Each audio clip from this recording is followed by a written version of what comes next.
El ponente que nos acompaña hoy es don Juan Sanz, es socio del Ateneo y está muy vinculado a las actividades dentro del Ateneo, organizando y participando en viajes, tertulias, visitas culturales, ciclos de conferencia, en fin, es un miembro muy activo del Ateneo. Es académico correspondiente de la Academia Valenciana de Genealogía y Heráldica de la RAC y es un hombre extraordinariamente interesado en distintas ramas culturales, fundamentalmente literatura, ciencia, arte, historia. Se mueve como pez en el agua en todos los temas culturales. Y además es antiguo oficial del régimen de caballería lusitania 8. Bien, el tema sobre el que va a tratar hoy, ya lo sabemos todos, es la batalla de Waterloo. La batalla de Waterloo tiene un significado muy especial en la historia, aparte de la propia batalla en sí misma, que seguro que nos la describe como si la estuviéramos viendo, pero tiene un significado histórico muy importante y es el último acto público, por decirlo de alguna manera, o de la vida pública de Napoleón. Y Napoleón, nadie puede dudar que es una figura de la historia, una figura, por cierto, muy controvertida, porque para los franceses supuso el símbolo de la grandeur y para los que no somos franceses, pues pueden haber distintas opiniones. Así es que se le puede valorar de muchas maneras. De cualquier manera, fue un militar que dio un golpe de Estado y actuó como un dictador y luego se quiso tragar Europa. Eso es muy rápido, hay muchos matices en todo esto que acabo de decir, pero en definitiva fue eso. Y sin embargo, aparte de que derramó mucha sangre por su actividad, bueno, pues llevó adelante cosas interesantes, porque yo invito a que se estudie, por ejemplo, el reinado de José Bonaparte en España, y se vería que hizo aportaciones muy interesantes. Y entonces hay blancos y hay negros en Napoleón para los que no somos franceses. Los franceses no tienen ninguna duda. De cualquier forma, vamos a entrar en contacto con Napoleón y vamos a entrar en contacto con la batalla de Waterloo de la mano de don Juan Sanz. Buenas tardes, damas y caballeros, socios del Ateneo, compañeros de la Real Academia de Cultura Valenciana y de Estudios, amigos, familia, en especial a mis 4 nietos, 3 de ellos aquí presentes. Público en general, quiero agradecer a todos que hayáis dedicado vuestro tiempo a asistir a esta conferencia. Yo para confeccionarla he contado con mi propio Estado Mayor, que me ha apoyado en la logística y en la lucha eterna contra la tecnología. Mis mariscales de campo han sido mis 2 hijos, Mar y Juan, aquí presentes, Vicente Bosch, que no está, pero acaba de llegar. Muy bien, muy bien. Y José Manuel Fernández, que me ha apoyado mucho por el ala derecha. Bien, también pido disculpas de antemano por la rapidez en el ritmo de mi exposición. No es ese mi estilo, pero hay mucho que contar y un tiempo limitado para hacerlo. Espero no defraudaros. Bien, como veis, hay un título y la pregunta es, ¿y por qué esta batalla? ¿Por qué estoy hablando de esta batalla y no estoy hablando de otro? Pues bien, todo empezó en Uppsala, una preciosa ciudad universitaria de Suecia, y el año fue febrero de 2008. Mi mujer y yo formábamos parte de un proyecto europeo, nada más ni nada menos que sobre inmigración.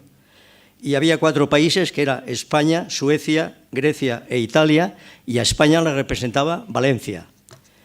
Pues bien, en el escaparate de una tienda de antigüedades vimos este estuche rojo de piel de cabra que contenía una preciosa acuarela que luego resultó ser de una pintora famosa. Como la tienda estaba cerrada, al volver a España contacté con la dueña, acordamos un precio y adquirí el objeto. Y la pintura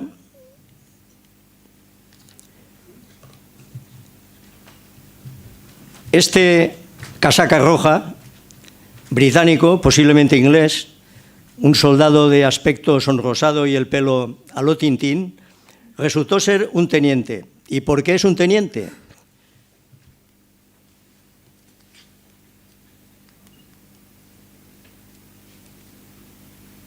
Porque, como veis, lleva solamente una chaquetera en un hombro. Si fuera capitán, llevaría 2 chaqueteras, una en cada hombro. Y por el color negro y las solapas de las solapas y el cuello y los vivos dorados, pues hasta sé posiblemente a qué regimiento de infantería pertenecía. En eso me ha ayudado mi amigo Alejandro, que está aquí. Luego, si queréis, me preguntáis y os lo diré. Bien, pero es que resulta de que este retrato, que es una acuarela, por la parte de atrás, como veis, tiene un nombre femenino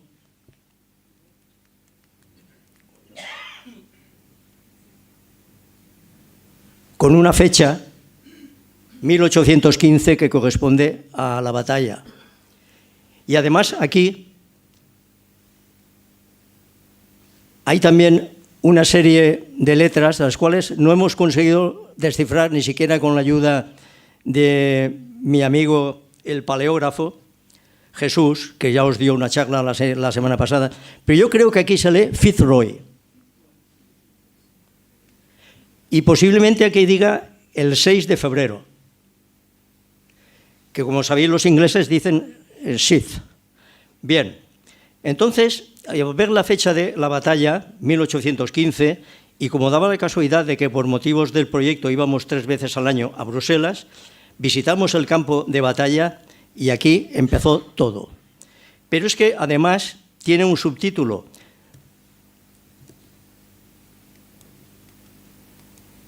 Aspectos inéditos de una batalla. Yo pretendo explicar las claves esenciales que la decidieron. Antes también quiero hacer una pequeña declaración de principios.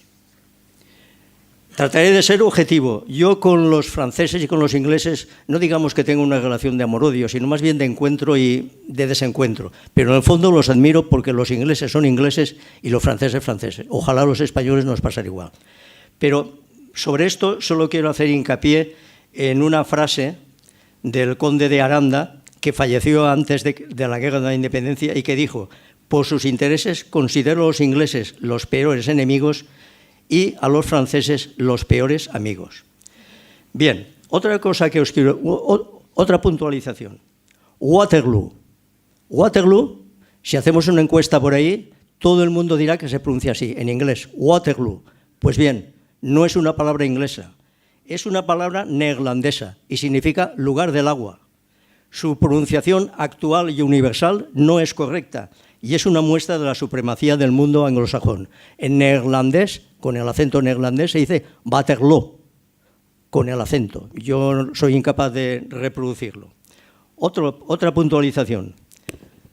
La batalla no se desarrolló en esa población, en Waterloo, sino en el Mont Saint-Jean, en el Monte de San Juan, 3 kilómetros al sur. De hecho, los franceses nombraron así este combate hasta bastantes años después. Los vencedores no fueron únicamente los ingleses, como se verá más adelante. El ejército aliado estaba compuesto por británicos, ingleses, escoceses e irlandeses, y además holandeses, belgas, prusianos, alemanes y otras nacionalidades minoritarias.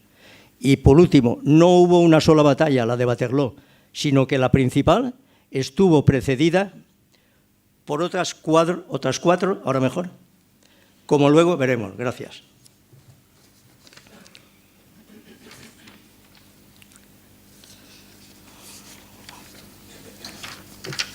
Bien,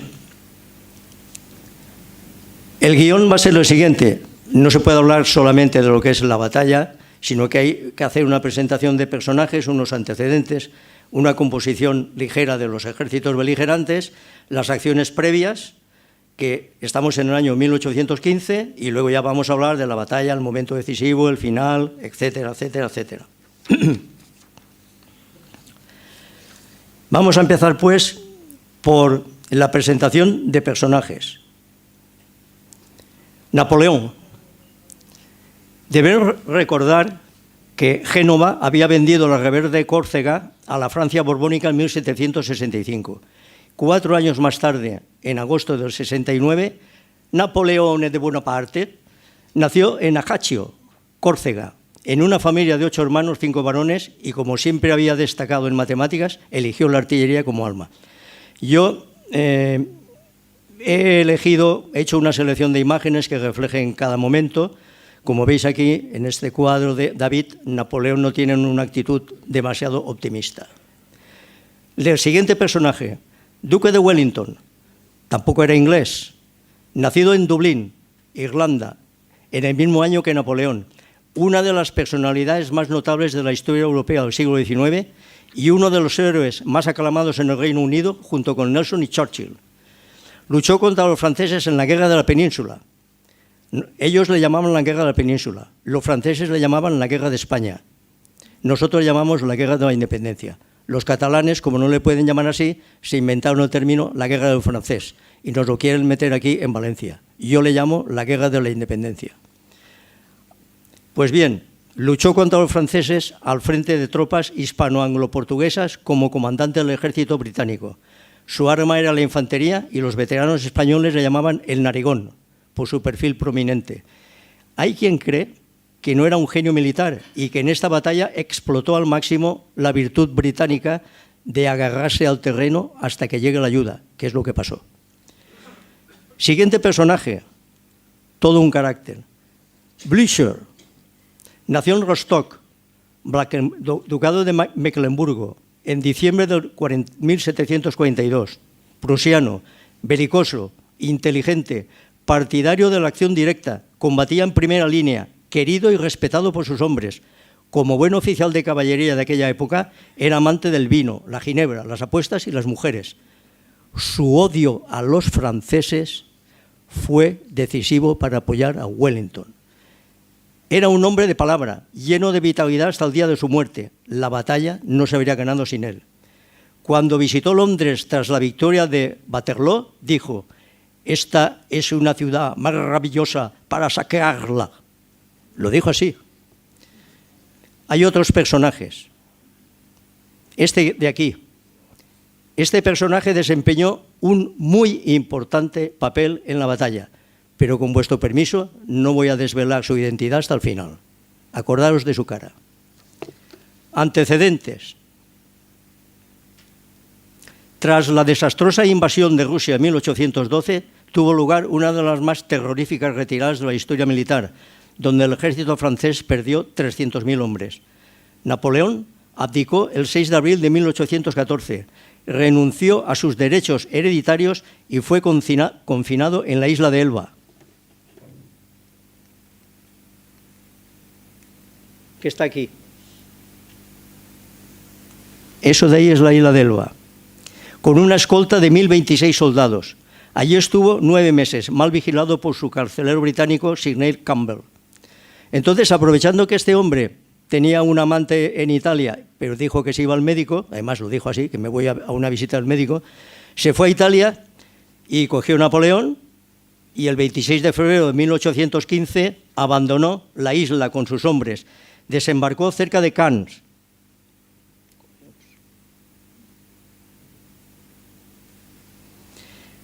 Cruzó Francia por Lyon y llegó a París el 19 de marzo sin oposición alguna. Hizo este recorrido. Por aquí, poco más o menos, Lyon, pam, pam, pam, pam, a París. Y lo bueno es que la prensa francesa, cuando se escapó, dijo que era un granuja, luego dijo que era un tirano, los titulares, luego el usurpador, se iba acercando a París, era Napoleón, luego era el emperador y cuando llegó a París era su majestad imperial. Bien, el rey Luis XVIII y su corte huyeron a Gante, en la actual Bélgica. El 25 de marzo, procediendo con un vigor poco acostumbrado, las naciones europeas reunidas en Viena anunciaron una alianza para enjaular de nuevo al águila. Austríacos, prusianos, rusos, británicos, belgas y holandeses acordaron atacar a Napoleón. Casi 1 millón de soldados iba a acercar Francia, en un arco que iba desde la frontera suiza hasta el Mar del Norte. Desde aquí, poco más o menos, hasta el norte.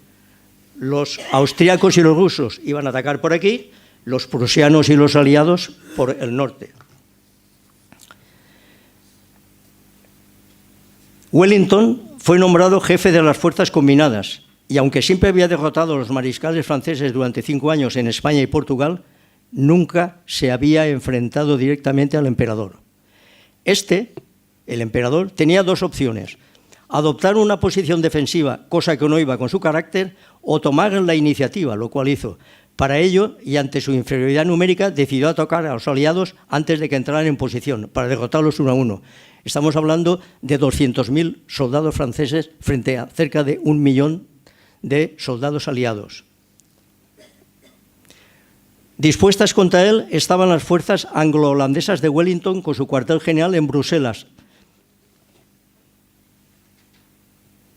Aquí está Waterloo, aquí está el monte de San Juan, y los prusianos estaban por esta zona.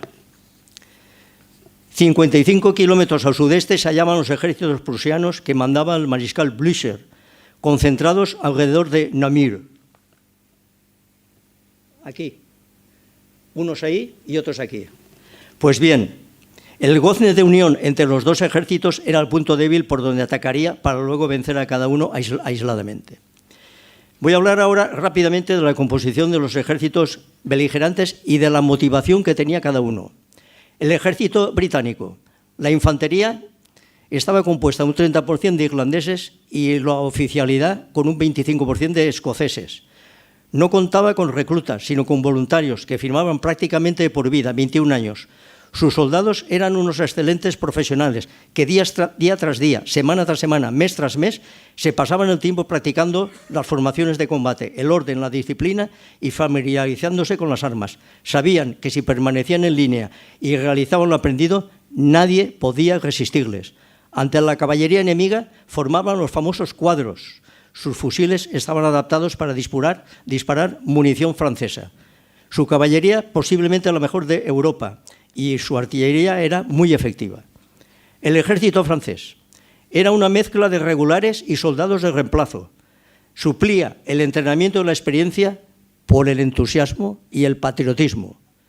Los mosquetes de su infantería solo podían disparar munición francesa, y su caballería, con dificultades para encontrar caballos, había sido disuelta y tuvo que volver a formarse. Había lanceros polacos. Puesto que Napoleón comenzó siendo oficial de artillería, su arma era excelente. ¿Se oye bien?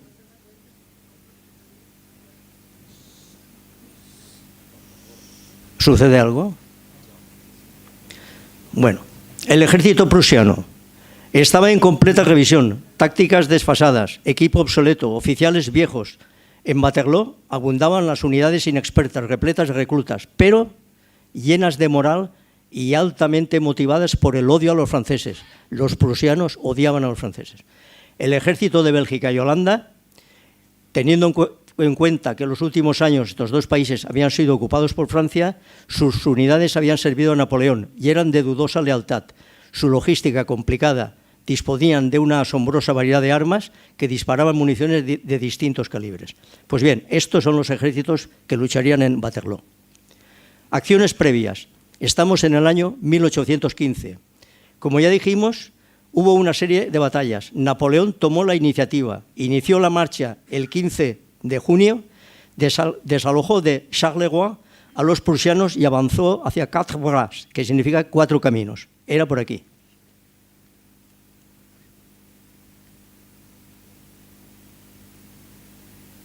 Estaba en Charleroi, fue hacia aquí. El 16 de junio, los prusianos son aplastados en Ligny y obligados a retroceder. El propio Blücher encabezó una última y valerosa carga de caballería y su caballo gris, aquí lo tenéis, fue abatido y a él le pasaron caballos por encima en 2 ocasiones. Solo la presencia de ánimo de un ayudante tendiendo una capa sobre las medallas del viejo mariscal de 72 años le salvó de caer prisionero. Un hombre de su edad, entrando en combate, montando su caballo, demuestra ser todo un carácter. Aquí está Blücher, su caballo encima, los coraceros franceses pasando y su ayudante de campo salvándole. El mismo día, en 4 caminos, a pesar del empate táctico, los prusianos son derrotados y obligados a desplegarse. Los aliados, también en retirada, buscan mejores posiciones defensivas. 12 horas después, las noticias llegaron a Wellington, que estaba en Bruselas, en un baile que ofrecía la duquesa de Richmond. Pidió un mapa y, señalando con un dedo, decidió hacer frente al emperador en una colina que había al sur de la aldea de Waterloo. Él, cuando era embajador en París, había recorrido esa zona y había escogido ya un campo de batalla adecuado, que era ese, el de las colinas de San Juan, el del monte de San Juan, ocupando las alturas de ese monte y estableciendo su cuartel general en la citada población.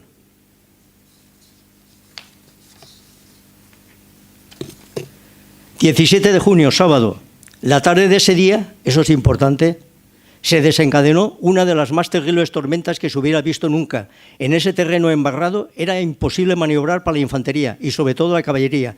Además, las balas de cañón quedarían encalladas en el fango, en lugar de rebotar, sembrando la destrucción entre las filas de soldados.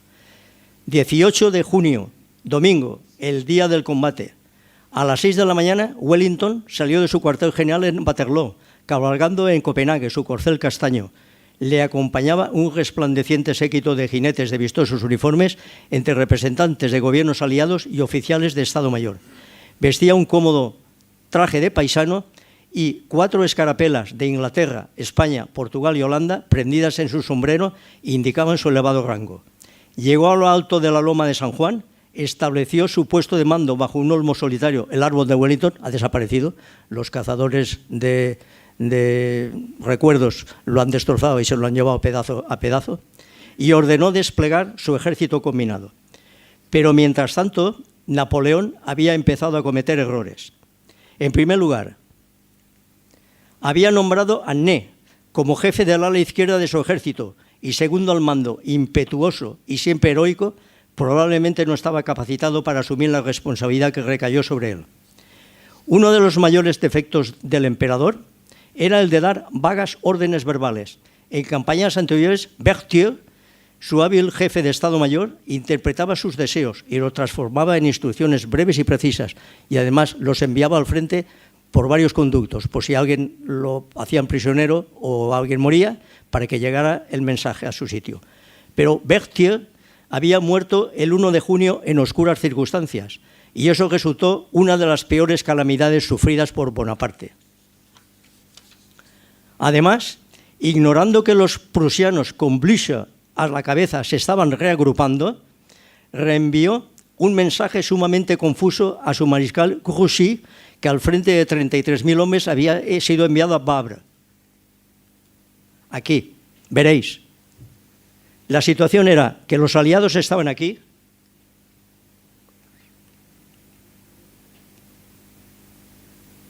que por esta zona estaban los prusianos y estaban un cuerpo de ejército que había mandado Napoleón con 33.000 hombres, y entonces tenemos aliados en el sur, franceses, y aquí vagando, persiguiendo unos a otros, prusianos y 33.000 franceses, 33.000 prusianos y 33.000 franceses. Pues bien, ignorando que sucedía esto, envió un mensaje que decía: Su Majestad desea que os dirijáis a Wavre a fin de acercaros a nosotros. Eso era una incongruencia. ¿Por qué? Porque si se acercaba a Wavre, se alejaba de él. Él estaba aquí. Aquí está Wavre. Si van hacia Wavre, se alejan de los franceses. Luego había enviado un mensaje confuso. Grouchy, que estaba disfrutando de un tardío desayuno en una casa situada a 24 kilómetros de distancia, ante orden tan contradictoria, acató la única instrucción de despacho que parecía clara: dirigirse a Wavre. Un desastre. Se alejó de Napoleón y él y su ejército le faltaría a Bonaparte en Waterloo. Pero también desoyó los consejos de jefes de Estado Mayor que habían luchado y perdido contra el duque en España. No era muy inteligente atacar de frente a tropas británicas en posición defensiva.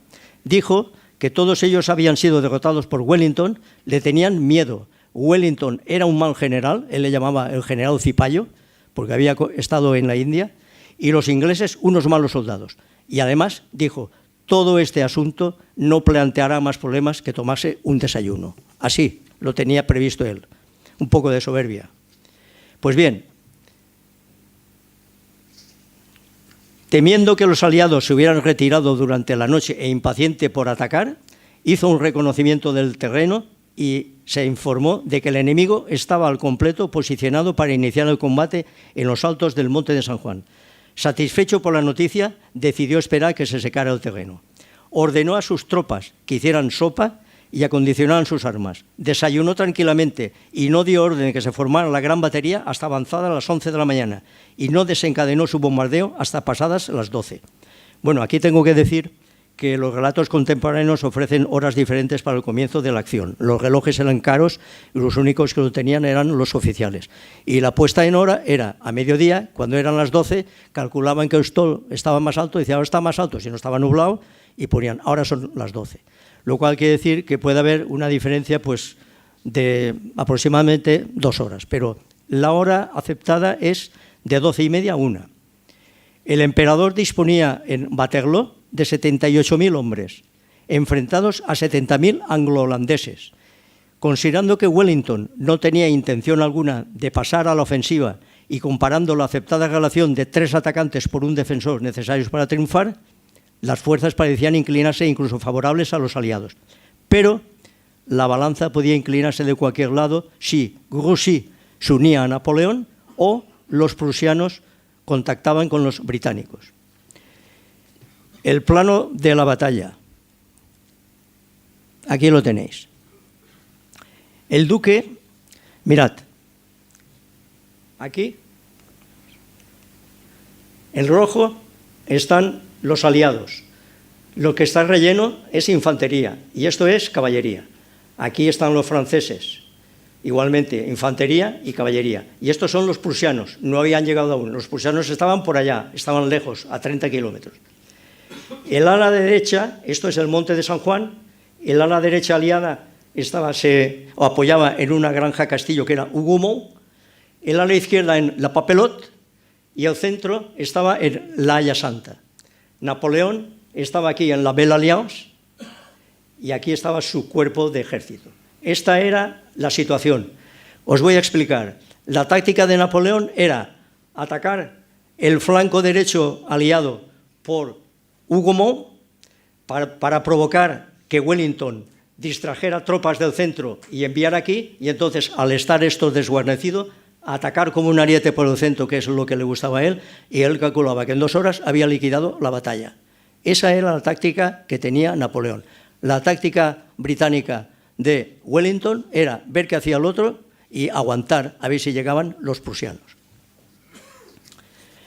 El duque había dispuesto los belgas y holandeses alternados entre sus tropas, por no creerlos muy fiables, y todos ellos tras la loma, protegidos de la vista del enemigo, por lo elevado del trigo y centeno que los campesinos no habían recolectado. Todo el campo de batalla tenía una altura de más de casi de metro y medio, porque el trigo no lo habían recolectado aún. Estamos en junio. Su flanco derecho, como he dicho, se apoyaba en Hougomont, el centro en la Haya Santa y a su izquierda la Papelotte. Iniciado el bombardeo y con él la batalla, la acción principal se dirigió contra Hougomont como diversión para atraer allí las tropas del centro aliado. Pero Jerónimo, hermano menor de Bonaparte, que dirigía la acción, ansioso de conquistar gloria personal, lanzó al asalto 4 regimientos de veteranos que se abrieron paso sangrientamente por el bosque y huertos circundantes del castillo Granja, llegando hasta sus mismos muros exteriores. Los defensores naturales de Hannover y Nassau y guardias del 3º de Infantería al mando del teniente McDonnell lo recibieron con un mortífero fuego. El príncipe Jerónimo, obcecado y en contra del consejo de sus ayudantes, como era el fill del alcalde, pues hacía lo que quería, reanudó el terco asalto con tropas frescas. Napoleón, por su parte, no hizo nada por contener a su hermano. El éxito pareció sonreír a los imperiales.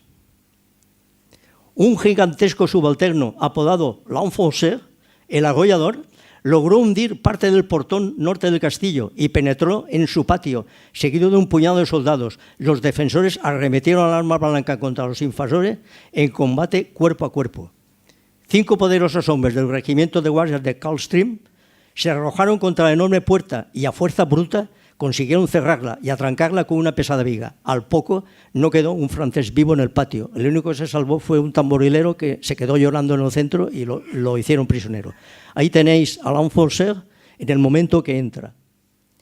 Jerónimo Bonaparte seguía con su obsesionado empeño en lanzar más y más batallones contra la posición, sacrificando una tras otra lo mejor de 2 divisiones del principal ejército de su hermano, y ello en lucha contra solo una brigada de aliados, 10.000 hombres contra 2.600 defensores, la proporción que os he dicho antes de 3-1. Pero si Hougomont podía considerarse a salvo, otros sectores del frente no lo estaban. Napoleón se disponía a lanzar un terrible ataque frontal, que era lo suyo, contra el centro aliado.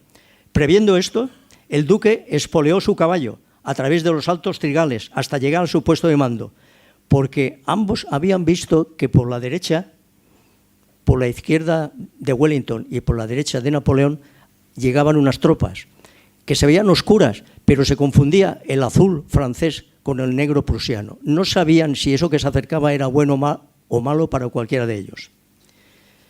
Al otro lado del valle también los vio Napoleón. Él, Jerónimo y Grouchy habían cometido graves errores. Tocaba ahora al legendario mariscal Ney remediar la situación. El momento decisivo, estamos en las 4 de la tarde.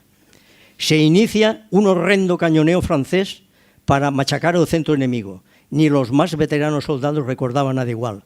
«Jamás nos tocó nada como esto en España, señor», gritaba un pálido sargento mayor a su oficial superior.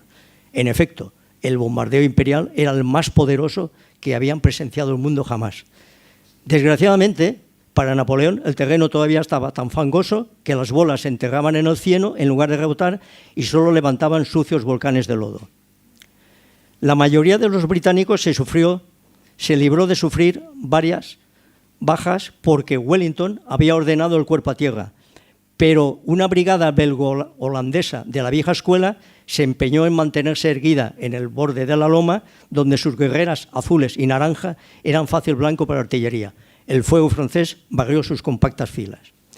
Tras el cañoneo, el emperador, que tenía su cuartel general, os recordáis, en la Belle Alliance, ordenó atacar. 16.000 hombres al mando del conde de Erlon avanzaron a través del valle. El valle está en subidita. Aquí está Napoleón, hay una subidita grande hacia las lomas, hacia el monte de San Juan. Ávidos de venganza, presentaban un cuadro imponente, pero los veteranos de Wellington los miraban con escepticismo. Eran columnas inmanejables, demasiado apretadas. Sus descargas, limitadas a las 2 primeras filas, de nada valían. Ahí tenéis.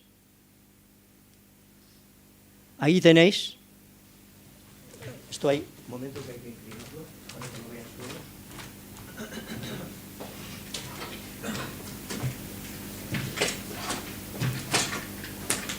¿Lo veis mejor así, no?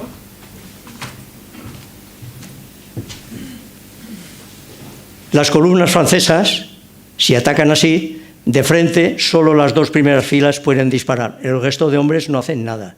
Los británicos, la delgada línea roja, se ponían en 2 filas, unos rodillas en tierra y otros de pie, y su poder de fuego era muchísimo mayor. Bueno, pues ellos se equivocaron y atacaron así. Cuando las tropas de Erlon empezaron a remontar la colina, el fuego de la artillería aliada cayó sobre ellas con mortífera eficacia. Los alemanes defendieron Laya Santa valerosamente esa avanzada posición, pero tuvieron que abandonar los huertos circundantes y refugiarse en el interior de los edificios. Bien, y ahora os voy a explicar una cosa. Una carga de caballería es algo terrible y a la vez sublime, un momento increíble. Un buen oficial al mando sabe que la carga se inicia en función del terreno y de la distancia al enemigo, primero al paso, luego al trote y luego al galope y luego ya a carajo sacado. Los jinetes y los caballos se vuelven locos y todo va desesperadamente. Las órdenes no son verbales, no se oirían, sino por corneta, por clarín. Hay un toque de asamblea, un toque de botasilla que equivale al de generala, un toque de reunión, para que una vez llegas hacia un sitio sabes que te tienes que reagrupar. Otra cosa, los sablazos. Se persigue infantería y como se persigue infantes que van corriendo, tú no puedes dar sablazos en esta dirección, porque el infante cuando corre está protegido por la mochila, por el cuello y por el sacó.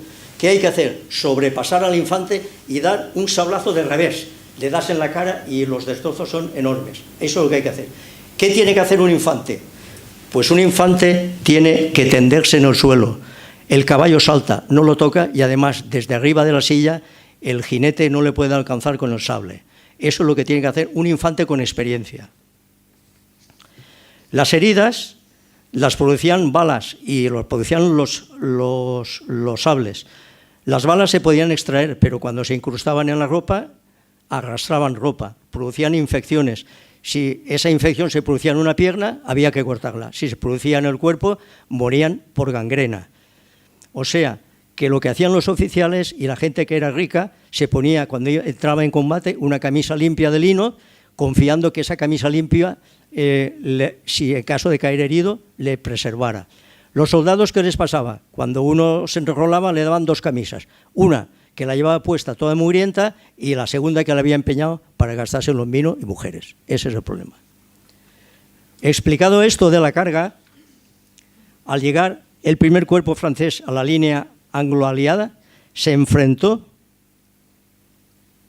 al brutal contraataque de la Brigada de Infantería de Ponsonby, formada por 3 regimientos, uno inglés, otro irlandés y un tercero escocés.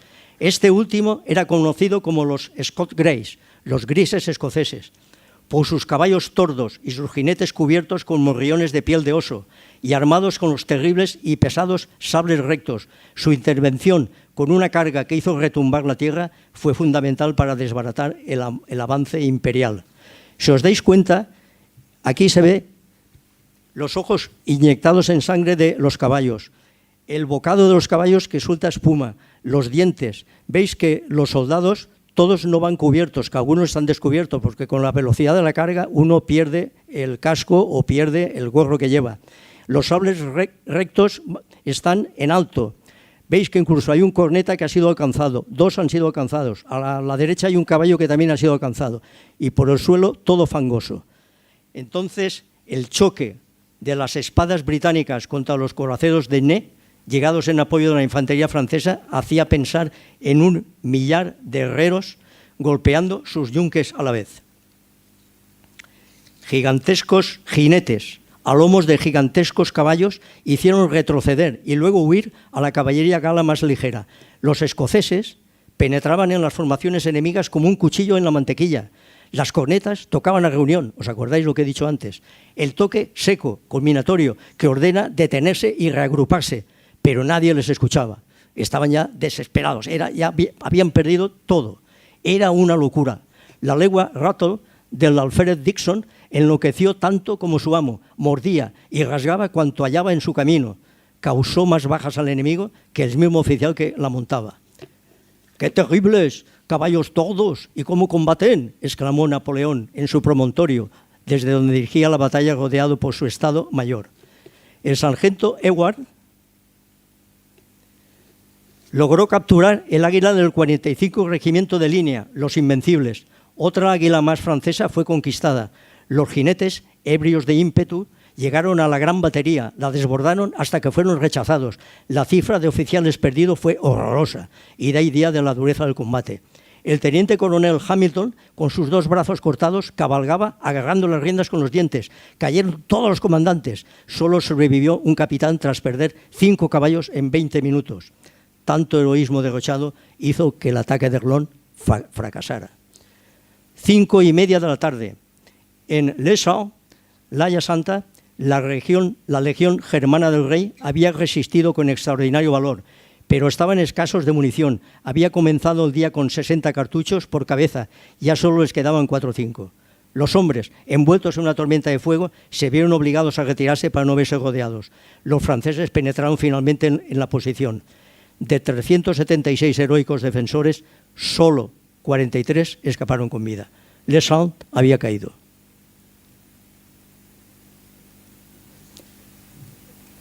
Era aquí. Como veis, el centro aliado corría peligro. Esto había caído. 18 horas, 6 de la tarde, en Hougomont, aquí.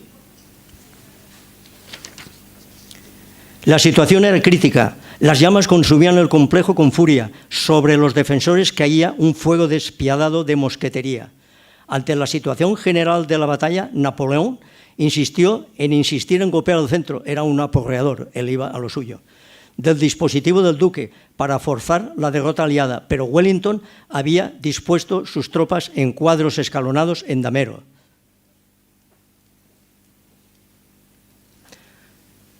La luz, por favor. Aquí tenéis cómo estaban formados los cuadros. Los cuadros tenían delante artillería y aquí abajo está la caballería francesa que les iba a atacar. ¿Cuál era la estrategia y la táctica de los británicos? Que estos eran británicos. Pues era, cogían y cuando avanzaba la caballería disparaban como mucho 2 salvas de cañonazos y a continuación cogían una rueda del cañón y los artilleros se refugiaban en el interior de los cuadros. Dejaban los cañones inútiles y los franceses lo que tenían que hacer cuando entraban por aquí era, llevaban unos clavos de 15 centímetros y los tenían que introducir en el oído del cañón, con lo cual inutilizaban los cañones. Pero no lo hicieron los franceses, como luego veréis.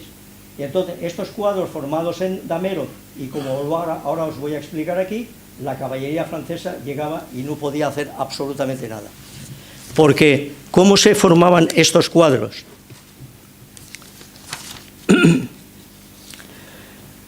Formaban en primera línea, rodilla en tierra y bayoneta calada para impedir la aproximación de los caballos, mientras que la segunda y tercera fila realizaban alternadamente un fuego mortífero sobre la caballería francesa y la cuarta rellenaba los huecos de las bajas. En el centro estaban los oficiales con los estandartes. Era un descrédito el perder un estandarte. Se especificó claramente a los soldados que el principal objetivo eran las monturas y no los jinetes. Había que disparar a los jinetes. En cualquier caso, la posibilidad de acertar a un jinete no pasaba de un 7%, con los mosquetes que tenían entonces. Resumiendo, la caballería francesa iba a ser recibida por cuadros salteados de infantería británica, perfectamente entrenada, baterías desplegadas frente a ella, como hemos visto ahí, y caballería a retaguardia y los flancos. La carga se realizó cuesta arriba. Las filas eran tan apretadas que muchos caballos salían en vilo, levantados por los demás. Un ascenso penoso para los caballos hundidos en el barro hasta las rodillas, mientras que la artillería británica los diezmaba, valerosamente la sobrepasaron, pero no inutilizaron los cañones. Al galope tendido, bridas sueltas, el sable entre los dientes y las pistolas en las manos. Eso es lo que dice Víctor Hugo en Los Miserables. Al grito de «Vive l'empereur», «Viva el emperador», la caballería francesa, con gritos que helaban la sangre, se precipitaba a aplastar a un enemigo que, según las reglas napoleónicas de la guerra, debería estar ya paralizado por el terror. El duque de Hierro contempló incrédulo cómo Ney atacaba sus cuadros con solo la caballería, sin protección de tropas de a pie, que es lo que hay que hacer. Y comprendió que Napoleón jamás le había hecho el honor de estudiar las tácticas empleadas por él en España y Portugal. «Ese maldito», exclamó el duque, «es un mero aporreador al fin y al cabo». Las sucesivas cargas fracasaron, la pendiente se llenaba de cadáveres. Aquí hay un cañón, la caballería subiendo por aquí, esto es todo el valle, y aquí están los cuadros formados, rodilla en tierra, con los fusiles puestos a 45 grados. Un caballo rehúsa saltar si cree que no lo va a conseguir por mucho que el jinete se empeñe. Luego, por tanto, esos cuadros son impenetrables. Como nadie pensó en clavar la artillería cuando fue sobrepasada, los jinetes se retiraban para reorganizarse después de cada asalto. Los artilleros aliados saltaban de los cuadros, volvían a sus cañones, lo que os he explicado antes, y seguían disparando, causando una gran mortandad. A través del humo de la batalla se vio a un enloquecido Ney dando sablazos a un cañón inglés abandonado. Tal era la locura que se había apoderado de ambos bandos que 5.000 jinetes, la crema de la caballería francesa, había sido enviada a una carnicería sin sentido. Las bajas fueron enormes. Lo único que quedaba ya por ver era cuál de los dos ejércitos resistiría durante más tiempo la matanza. 19 horas. Wellington disponía solo de 30.000 hombres, pero su posición era muy sólida. En el centro, Hougomont seguía resistiendo. La inminente llegada de los prusianos reforzaría su flanco izquierdo. Un emprendedor artillero británico que tenía a la vista a Napoleón propuso un medio rápido de acabar la contienda. «Allí veo a Bonaparte, milord», dijo. «Creo poder alcanzarle. ¿Me permitís que dispare?» El duque quedó horrorizado. «No, no», contestó con su flema británica. «Los generales que mandan los ejércitos tienen cosas más importantes que hacer que dispararse mutuamente». Ney envió al emperador un despacho urgente pidiéndole refuerzos para asestar el coup de grâce, el golpe de gracia. Napoleón vaciló. «¿Tropas? ¿De dónde queráis que las saque? ¿Esperáis que las fabrique?» Con aquellas palabras arrojó por la ventana su única probabilidad de triunfo. Eran las 7 de la tarde. El final. Lo cierto es que estaban agotados y, lo que es peor, privados de reservas de caballería. Y cuando Napoleón vio que las tropas que salían del bosque de París a su derecha no eran las de Grouchy y que éstas, en Plancenoit, sobrepasaban a su ala derecha, se dio cuenta del desastre y se jugó el todo por el todo. Su único éxito hasta entonces había sido la captura de Les Saintes en el centro aliado. Aconsejado por Ney, valiente y obstinado, pero carente de agudeza estratégica, llevó personalmente cabalgando en su corcel blanco su guardia imperial. Aquí la tenéis. Hasta cerca de Les Saintes y se la entregó el mando a Ney. La guardia imperial era la gran reserva, solo se utilizaba en casos de necesidad. Los inmortales. La tropa se mostraba loca de entusiasmo. «¡Vive l'empereur!», gritaban los granaderos una y otra vez en un éxtasis de orgullo, júbilo y gratitud. Bonaparte no desmintió las falsas noticias de que se acercaba Grouchy y que él mismo había mandado distribuir. En lugar de los prusianos, al contrario, las alentó. Hipnotizada, la infantería aliada contemplaba a la guardia. Para apuntarse a la guardia había que tener 1,85 metros de estatura. Con sus capotes azules y sus altos morriones de piel de oso, raza de gigantes, surgiendo entre la bruma para atacar la colina, pero los artilleros ingleses y alemanes no tardaron en abrir brechas entre las compactas columnas que avanzaban en 80 de fondo. Lo que habéis visto ahí. Cuando la artillería dispara y estás en fila, pues hace este daño, pero cuando la artillería dispara y estás en columna, el desastre es total. A cada descarga, las filas de la guardia se bamboleaban como trigo al viento, pero ni un solo hombre retrocedía. Cerraban filas y magníficos seguían avanzando hacia la muerte. Ney, sable en mano, ennegrecido por el humo, desmontado por quinta vez, subía a pie la cuesta empapada de sangre. Sus hombres, que en sus mochilas llevaban el uniforme de gala para la esperada entrada triunfal en Bruselas, le seguían al rítmico batir de sus tambores de guerra en aquel terrible avance. Todos sabían que la guardia jamás había fallado en un ataque. Estaban solo a 60 metros de la cima, pero Wellington había dispuesto 1.500 guardias de a pie de Maitland ocultos tras la cresta. «¡Guardias! ¡En pie!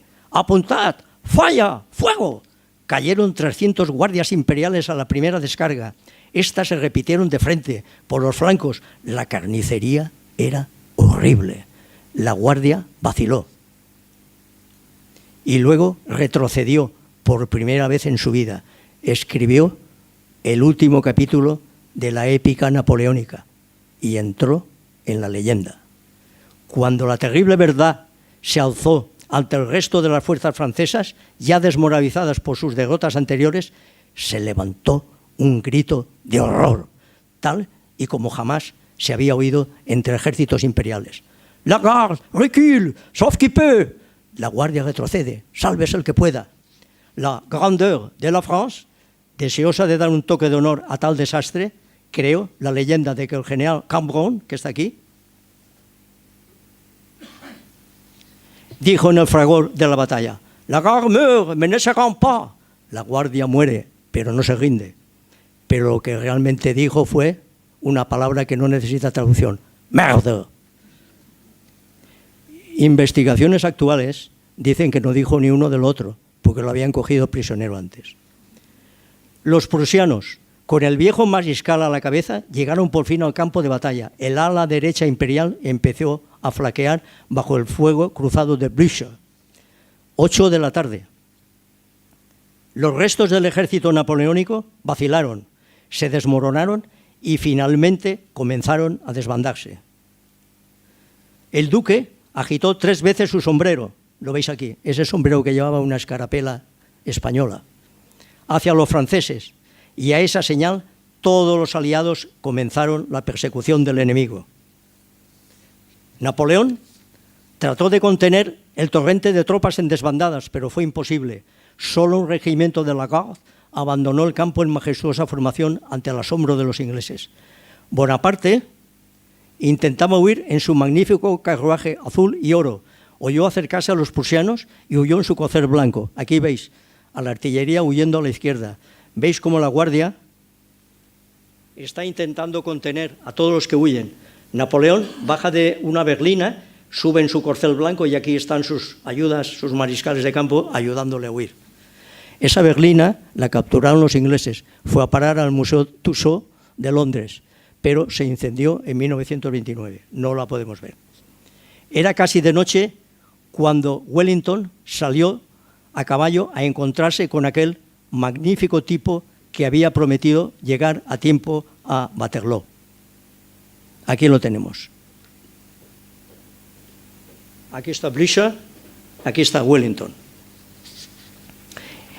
Blücher exclamó: «Mein lieber camarade», mi querido amigo.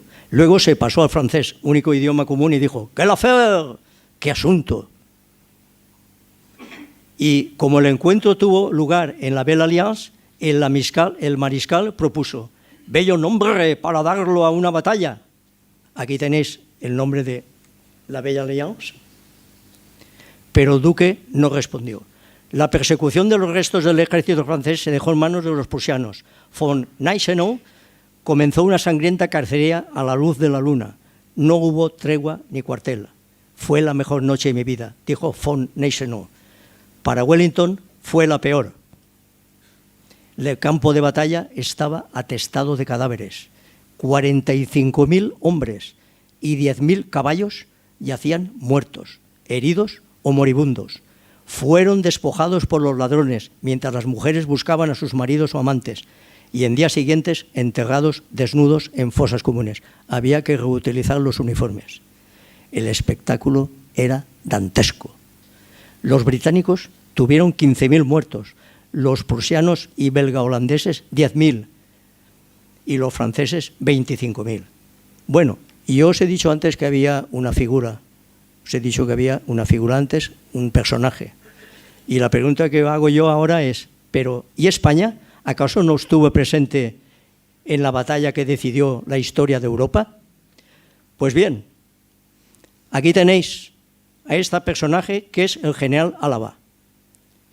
Y en la imagen anterior, que está en el Rijksmuseum de Ámsterdam, este es él. Este, que está mirando de cara. Este es el general Álava. El general Álava nació en Vitoria el 7 de febrero de 1772, bautizado como Miguel Ricardo María Juan Nepomuceno Domingo Vicente Ferrer de Álava y Esquivel Sáez de Navarrete y Peralta, de familia noble y esclarecida. Ingresó en la Marina, combatió en Trafalgar y pasó al ejército, donde luchó heroicamente en la Guerra de la Independencia en Ciudad Rodrigo, Arapiles, Salamanca, Burgos, Vitoria, etc., formando parte del Estado Mayor de Wellington. Era amigo personal suyo. En la casa del duque en Apsley House, si vais a Londres, en la esquina de Hyde Park al sur, está esa casa y un museo increíble. Pues bien, allí cuelgan 2 retratos suyos. En Waterloo era el oficial de más alto rango fuera del duque. Lo conocía como nadie y formaba parte de su Estado Mayor. Hablaba francés e inglés.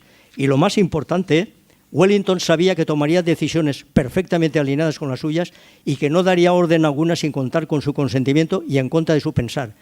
Fue el único oficial que se sentó a cenar con el duque la triste noche de la victoria de Waterloo. Nadie más se atrevió a hacerlo. Firmada la paz, recuperó muchas obras de arte expoliadas por los franceses y que estaban en el Louvre. Wellington le apoyó personalmente en la gestión. Murió a los 71 años, yace enterrado en el cementerio de Santa Isabel de Vitoria.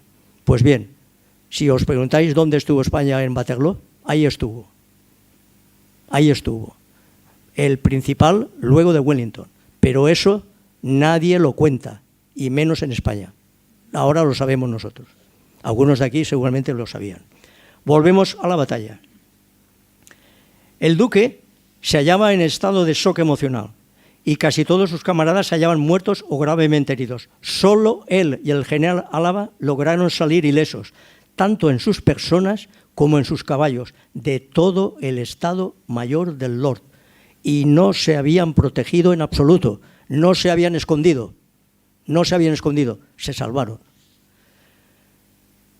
Solos ellos dos cenaron juntos. Wellington dijo: gracias a Dios, no sé lo que es perder una batalla, pero nada puede ser más doloroso que ganarla con la pérdida de mis mejores amigos.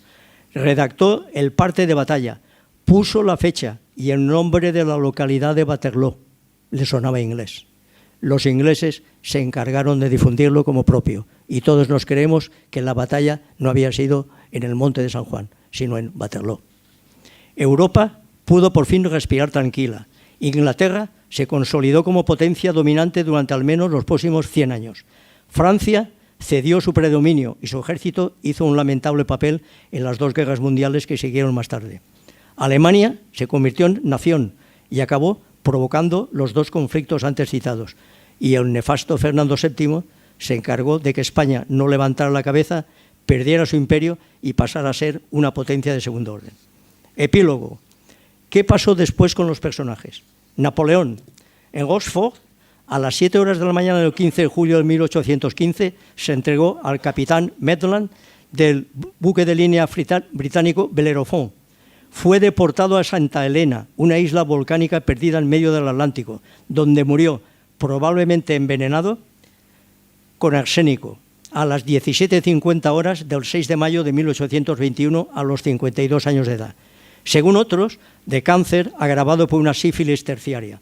Enterrado en una isla, en una tumba sin nombre, si queréis luego me preguntáis por qué, en 1840 se trasladó a Francia con todos los honores y sepultado en los Inválidos de París, en el interior de 6 ataúdes. Cuando fuimos a París estuvimos visitándolo. Ney, el valiente mariscal francés que encabezó el ataque de su guardia imperial al grito de «Venid a ver cómo muere un mariscal de Francia», no murió en el campo de honor, sino meses más tarde bajo las balas de un pelotón de ejecución, condenado a muerte por traición por orden de Luis XVIII. Wellington murió pacíficamente en Kent, Inglaterra, a los 82 años, colmado de honores, yace enterrado en San Pablo de Londres. Blücher falleció en Silesia a los 77 años. En 1945 el Ejército Rojo invadió el país, saqueó su tumba y dispersó sus huesos. Un cura los recuperó y volvió a enterrar. Copenhague, aquí lo tenéis. ¡Qué tío! Era el caballo que cabalgó el duque durante la batalla y durante toda la campaña de España y Portugal. Luego de Waterloo, se le retiró honorablemente a Stoffelsey, donde murió en 1836. Acabo. El campo de batalla hoy. Un viejo veterano, si resucitara, no reconocería el lugar. Los campos de cereales han cambiado. El terreno fue remodelado para construir una gigantesca colina artificial llamada de León, que un amigo mío que hay aquí y yo hemos subido personalmente arriba y hemos llegado con la lengua fuera. Las granjas han sido reconstruidas. Todo está plagado de tiendas, de recuerdos, museos, cafés y restaurantes. Un centro de visitantes y un edificio panorama acogen a los turistas. Se puede recorrer el campo de batalla con un trenecito y te lo explican. Periódicamente se recrea vívidamente el combate. Yo tengo aquí un amigo sentado en segunda fila que lo hace. Por asociaciones histórico-militares de toda Europa. Vale la pena visitar y revivir el campo de batalla más famoso de Europa. Los soldados que luchando valerosamente cayeron allí con honor, defendiendo su patria y sus ideales, os dicen, estáis todos invitados. Muchas gracias a todos por vuestra presencia.